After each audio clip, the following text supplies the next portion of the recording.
જય જવાન જય કિસાન।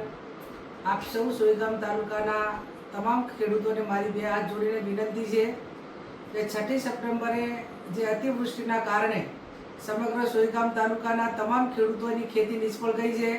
જમીન ધોવાણ હોય, પશુનું મોત થયેલું હોય કે અતિવૃષ્ટિના કારણે જે પણ નુકસાન થયું એના માટે કરીને કોંગ્રેસ પાર્ટી દ્વારા ગામે ગામ આવીને તમને ફોર્મ આપવામાં આવેલા છે અને તમામ વિગતો તમને કઈ રીતે એનું ફોર્મ ભરવાનું, એની સાથે કઈ રીતના કાગળો જોડવાના, એ તમામ કાગળોથી આપ વાકેફ છો। ત્યારે આપ સૌને મારી વિનંતી છે કે આપના પોતાના અધિકાર માટે, આપણા પોતાની માગણી માટે, કુદરતે અતિવૃષ્ટિના કારણે નુકસાન થયું છે પણ એ નુકસાન ભરપાઈ કરવાની જવાબદારી સરકારની હોય છે। ભૂતકાળની અંદર પાક વીમો ખેડૂતોને હતો અને એના કારણે એને પાકનું નુકસાન મળતું।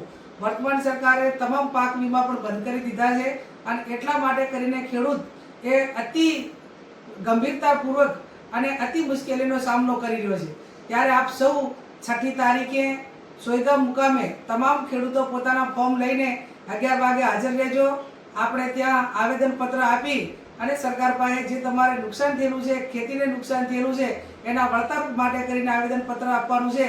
તો આપ સૌ મોટી સંખ્યામાં 11 વાગે 6મી તારીખે ત્યાં હાજર રહો એવી આપ સૌને મારી બે હાથ જોડીને વિનંતી છે।